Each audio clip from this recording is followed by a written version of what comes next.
ዕለተ እሁድ ግንቦት 23 2018 ዓ.ም ቀን ላይ እንገኛለን። ሰላም ጤና ይስጥልን። የተወደዳችሁና የተከበራችሁ የኢትዮስ ሚዲያ ቤተሰቦች እንደምን ዋላችሁ? እነሆ ከተለያዩ ታማኝ መረጃ ምንጮች የደረሱንን ሰበር ዜናዎች ይዘን ቀርበናል። በቅድሚያም አርዕስተ ዜና። በአማራ ምድር በአገዛዙ ጦርና በፋኖ ኃይሎች መካከል እየተደረገ የሚገኘው የፊት ለፊትና የጨበጣ ውጊያ ዛሬም ተጠናክሮ ቀጥሏል። ከብላቴ ኮማንዶ ማሰልጠኛ ባሻገር ኳታርና ራሽያ የሰለጠነው የአገዛዙ ኮማንዶ ደብረ ብርሃን ዙሪያ እንደ ቅጠል መርገፉ ተነግሯል። አገዛዙ ለኤሊት ፎርሱ ብቻ የሚያስታጥቀው ኤኬ 103 በተለምዶ ስሙ ጥርጥር ክላሽን በግፍ ተማርኳል።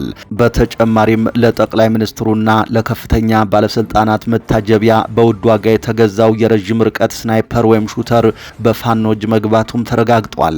ዛሬ በጧቱ ያገዛዙን ምሽግ የሰበሩት የፋኖ ኃይሎች ከሹተር እስከ ስናይፐር እንዲሁም ሌሎች መሳሪያዎችን በእጃችን አስገብተናል ብለዋል። ዘመቻ አንሻ ሰይድ በሚል በተከፈተው የማጥቃት ኦፕሬሽን በሸዋ ምድር ከሁለቱ ኮሮች የተውጣጡት ጥቂት ሻለቆች ናቸው እጅን ባፍ የሚያስጭን ጀብዱ ፈጸሙ የተባሉት። በዝርዝር መረጃውን ይዘናል፣ የምትሰሙት ይሆናል። ብርሃኑ ጁላ የጽምዶን 1000 ኃይል ገደልን ወደ ትግራይ መለስ ነው ሲሉ ተናገሩ።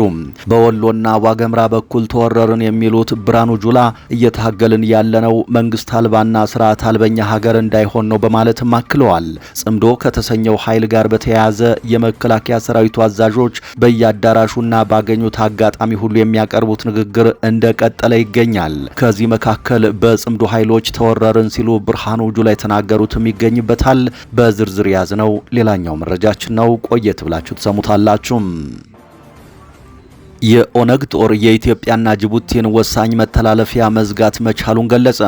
የኦሮሞ ነጻነት ሰራዊት በሚል የሚጠራው ታጣቂ ኃይል ምርጫውን በመቃወም መንገድ መዝጋቱን ትናንት ገልጾ ነበር። ይህንን ተከትሎ ዛሬ ባወጣው መግለጫ ደግሞ በመንግስት ኃይል ላይ ጥቃት ማድረሱንና የኢትዮ ጅቡቲን ዋናውን ኮሪደር መተላለፊያ መዝጋቱን ይፋ አድርጓል። ዝርዝር መረጃውን ይዘናል፣ የምትሰሙት ይሆናል። ዓመታት ያስቆጠረን ተግባራዊ ልምድ በወረቀት መለካት አይቻልም፣ ለሙያችን ክብር፣ ለኑሯችን ዋስትና ስጡን ሲሉ ሾፌሮች ተቃውሞ አሰሙ። አሽከርካሪነት መሪ ማዞር ብቻ አይደለም፣ ሌሊት ከቀን በፀሐይና በብርድ ህይወትንና ንብረትን ከቦታ ቦታ የሚያሻግር የሀገር የጀርባ አጥንት የሆነ ከባድ ሙያ እንጂ።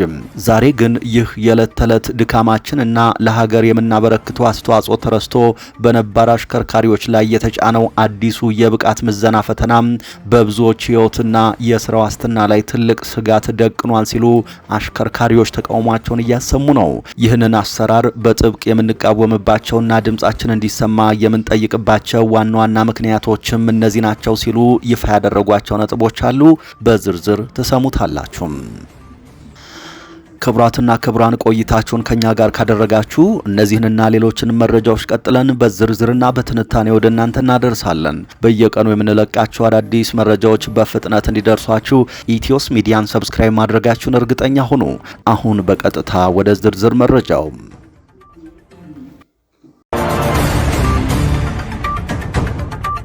በአማራ ምድር መንገዶች ተዘግተው በአገዛዙ ጦርና በፋኖ መካከል የሚደረገ ጨበጣ ውጊያ ተጠናክሮ ቀጥሏል።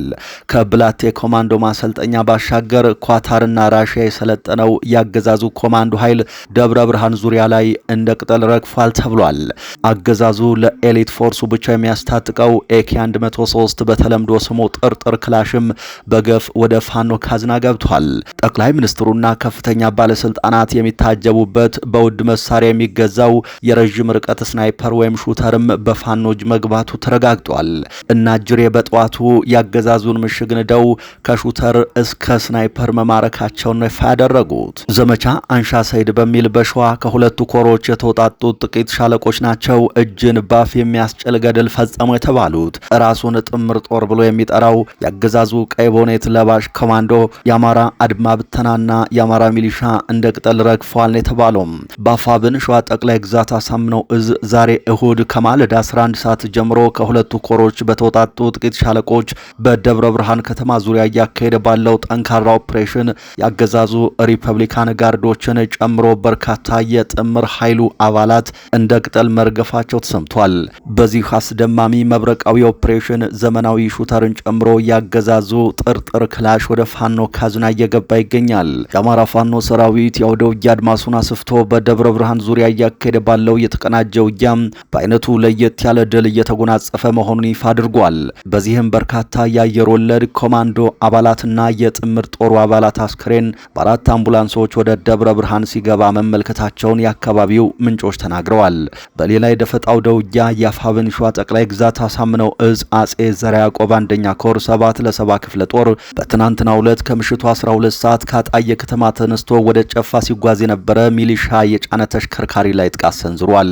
በዚህም በመኪናው ላይ ተጭነው የነበሩ ሚሊሻዎች ማለቃቸው ተሰምቷል። እዙ እየተካሄደ ያለውን የአውደ ውጊያ መረጃ አሰባስቦ በዝርዝር የሚመለስ መሆኑን የጠቆመ ሲሆን ውጊያው አሁንም ተጠናክሮ መቀጠሉን ገልጿል። በሌላ በኩል በጎንደር ግንባር ደባርቅ ከተማ ቀበሌ 02 ባገዛዙ ኃይሎችና የሻለቃ አመራር ላይ እርምጃ መወሰዱ ተሰማም።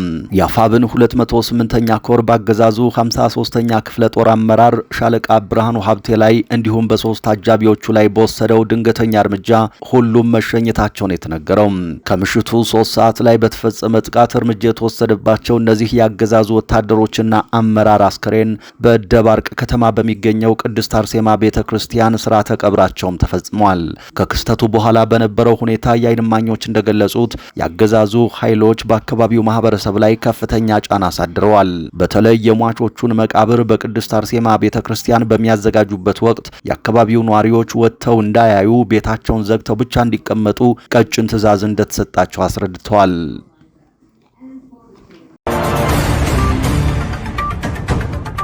ብርሃኑ ጁላ የጽምዶን 1000 ኃይል ገደልን ወደ ትግራይ መለስ ነው ሲሉ ተናገሩ።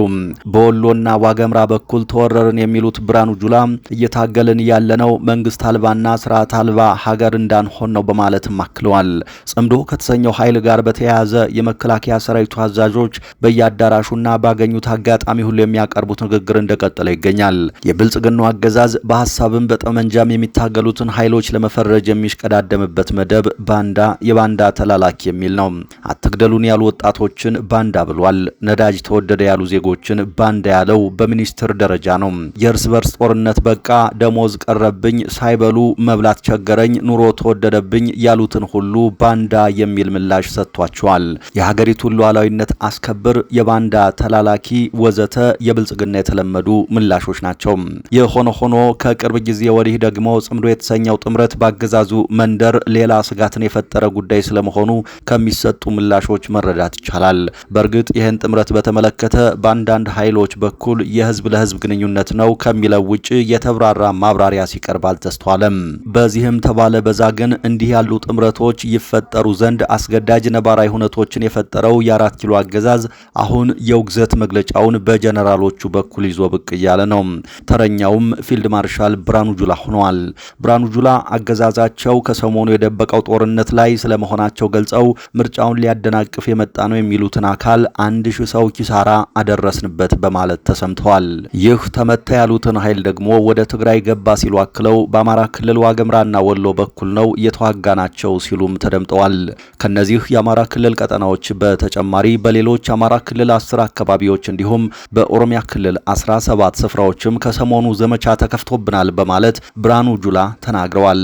ፊልድ ማርሻሉ ያመጡት ቁጥር ምን ያህል እውነት ነው የሚለው ጥያቄ እንዳለ ሆኖ በሳቸው መረጃ መሰረት ግን በሺዎች የሚገደሉበት ውጊያ እየተደረገ የብልጽግናው አገዛዝ ግን ሀገሩ ሰላም ነው ይል የነበረው እንዴት ነው የሚለው መሰረታዊ ጥያቄ ይሆናል። ብርሃኑ ጁላ ግን የድሃ ኢትዮጵያውያን ልጆችን የሚያስገድሉት የብልጽግናው መንግስት እንዲጸና ስለመሆኑ አረጋግጠዋል። የሲቪል አገዛዙ ሹማምንት አሁን ላይ የመበልጸግና የማንሰራራት ዘመን ላይ ነን ቢሉም ፊልድ ማርሻል ብርሃኑ ግን እየተዋጋን ያለነው መንግስት አልባና ስርዓት አልባ እንዳንሆን ይላሉ። ብርሃኑ ጁላ ጽምዶን ህዝቡ ጆሮ ከለከለው በማለት ሲገልጹም ይሰማሉ። ከዚህ ጥምረት ጋር በተያያዘም የሰራዊቱ አመራሮች ባለፉት ተከታታይ ቀናት በተመሳሳይ ንግግሮችን ሲያደርጉ ተደምጠው ነበር። ተሾመ ገመቹና ዘውዱ በላይ ደግሞ ከነዚህ ውስጥ ይገኙበታል።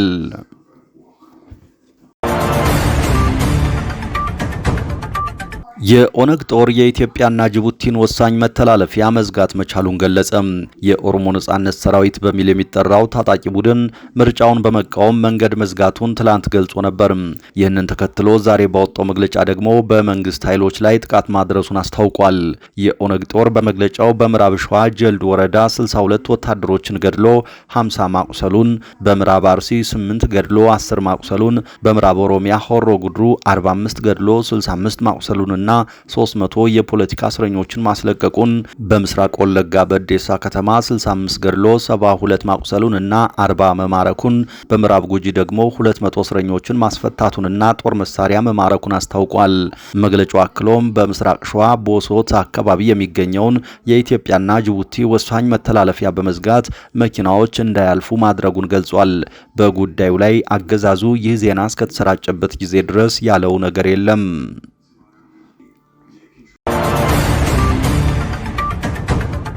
ዓመታት ያስቆጠረን ተግባራዊ ልምድ በወረቀት መለካት አይቻልም፣ ለሙያችን ክብር፣ ለኑሯችን ዋስትና ስጡን ሲሉ ሾፌሮች የተቃውሞ ድምጻቸውን አሰሙም። አሽከርካሪነት መሪ ማዞር ብቻ አይደለም፣ ሌት ከቀን በፀሐይና በብርድ ሕይወትንና ንብረትን ከቦታ ቦታ የሚያሻግር የሀገር የጀርባ አጥንት የሆነ ከባድ ሙያ እንጂ።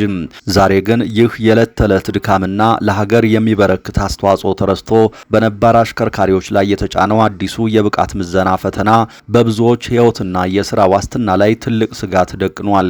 ሾፌሮች ይህንን አሰራር በጥብቅ የምንቃወምባቸው፣ ድምጻችን እንዲሰማም የምንጠይቅባቸው ዋና ዋና ምክንያቶች የሚከተሉት ናቸው ሲሉ ይፋ አድርገዋል።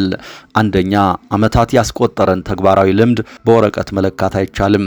አንድ አሽከርካሪ ብቁ የሚሆነው ለዓመታት በአስቸጋሪ መንገዶች ላይ ካሳለፈው የተግባር ልምድ፣ ካጋጠመው ፈተናና ካዳበረው ጥንቃቄ እንጂ በፈተና አዳራሽ ውስጥ በሚሰጥ ጥያቄና መልስ አይደለም። ዛሬ ብቃት የላችሁም ተብለው ከስራ ሊገለሉ የተዘጋጁ ሾፌሮች ለ10 ዓመታት ሀገር ያሻገሩና በመንገድ ላይ የሸበቱ ባለሙያዎች ናቸው። በተግባር የታየን እውቀት በንድፈ ሐሳብ መመዘን ፍትሃዊ አይደለም። ሁለተኛ፣ የአሰራር ግልጽነት መጓደልና የተጓደሉ መሰረተ ልማቶች። ምዘናው ከመጀመሩ በፊት ለአሽከርካሪው በቂ ግንዛቤ፣ ስልጠናና ራሱን የሚያዘጋጅበት ጊዜ አልተሰጠም። በቂ ዝግጅት ሳይደረግ የመፈተኛ ስርዓቶቹና ግብዓቶቹ ባልተሟሉበት ሁኔታ አሽከርካሪውን በቀጥታ ወደ ፈተና ማስገባት የብዙዎችን እድል ማጨለም ነው። ይህ አሰራር ሙያን ከማሻሻል ይልቅ ሾፌሩን ለከፍተኛ ውጥረትና እንግልት እየዳረገ ይገኛል። ሶስተኛ፣ የብዙ ሺህ አሽከርካሪዎች የኑሮ ዋስትና አደጋ ላይ መውደቅ። ከእያንዳንዱ አሽከርካሪ ጀርባ የሚተዳደር ቤተሰብ፣ የሚያድጉ ልጆችና የሚከፈል የቤት ኪራይ አለ። በሀገሪቱ አሁን ባለው ተጨባጭ የኑሮ ውድነት ላይ ይህ ምዘና በሺዎች የሚቆጠሩ ሾፌሮችን ያለምንም አማራጭ ከስራ ውጭ ሊያደርግ ይችላል። ይህ ደግሞ በቤተሰቦች ላይ ብቻ ሳይሆን በሀገሪቱ የትራንስፖርትና የሎጂስቲክ እንቅስቃሴ ላይ ከፍተኛ ቀውስ መፍጠሩ የማይቀር ነው። አራተኛ፣ ከቅጣትና ከማግለል ይልቅ ማበረታታት ይቀድማል ብለዋል ሾፌሮች። የመንገድ ደህንነትን ማስጠበቅ የሚቻለው አሽከርካሪውን በማሳደድ ፈቃድ በመከልከል ወይም ፈተና በማብዛት አይደለም። ይልቁንም ነባር አሽከርካሪዎች ያሉባቸውን ክፍተቶች ለይቶ የአቅም ግንባታ ስልጠናዎችን በነጻ በመስጠት የመንገድ መሰረተ ልማቶችን በማሻሻልና ለአሽከርካሪው ተገቢውን ክብርና ማበረታቻ በመስጠት መሆን አለበት። መልእክታችን ለመንግስትና ለሚመለከታቸው አካላት ይደርስ ዘንድ እንጠይቃለን በማለትም ሾፌሮች ድምጻቸውን አሰምተዋል።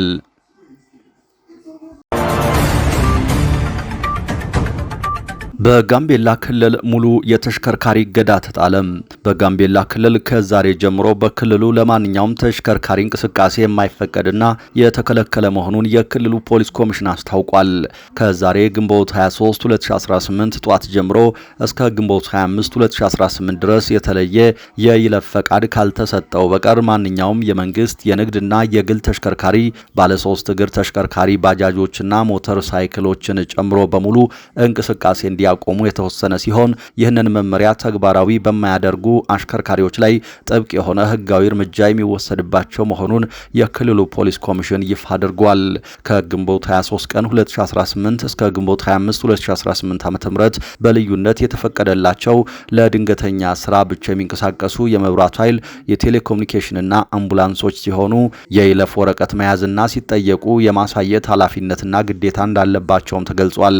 በአማራ ክልል በአማራ ፋኖ ፋኖ ብሔራዊ ንቅናቄ በኦሮሚያ ክልል በኦላ በቤንሻንጉል በጉሙዝ ታጣቂዎች ኃይል የእንቅስቃሴ ገደብ የታወጀና በአማራ ክልል ሙሉ በሙሉ የተተገበረ ሲሆን በጋምቤላ ክልል ደግሞ በራሱ ክልሉን በሚመራው መንግስት ተመሳሳይ የእንቅስቃሴ ገደብ መታወጁ አነጋጋሪ ሆኗል። የተወደዳችሁ የኢትዮስ ሚዲያ ቤተሰቦች ከተለያዩ ታማኝ መረጃ ምንጮች የደረሱን አሁናዊ መረጃዎች እንደዚህ ነበሩ። በአመሻሽ የመረጃ ጥንቅራችን ሌሎች ጉዳዮችን ይዘን ድጋሚ እንጠብቃችኋለን። እስከዛው በያላችሁበት ሰላም ጊዜ ተመኘን።